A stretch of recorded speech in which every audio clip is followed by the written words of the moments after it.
Bueno, partido gogorra izan da, ez? Azkenean minutu guztiak izan dira gogorrak, zailak, baina bueno, gu izan ditugun aukerak aprobetxatu egin ditugu, ez? Azkenean 4 gol sartu ditugu eta hori da markatu izan duena partidua. Beraiek ailegatu dira, baina ez dute gola sartu eta gu baizik ailegatu garenak gola sartu dugu. Horregatik irabazi egin dugu partidua.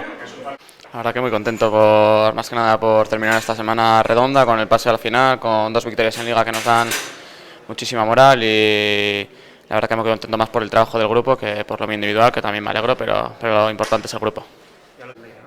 Sí, yo creo que llevamos una racha negativa en Ligas, le hemos dado la vuelta en estos dos últimos partidos, y creo que tenemos que seguir por esta línea para llegar a la mejor forma posible a esa final.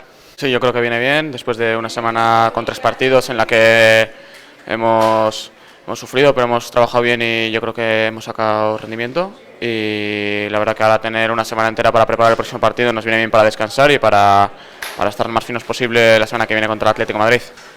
Sí, la verdad, partidos chulos que gustan jugar y con muchísima ilusión de darle una alegría a nuestro público.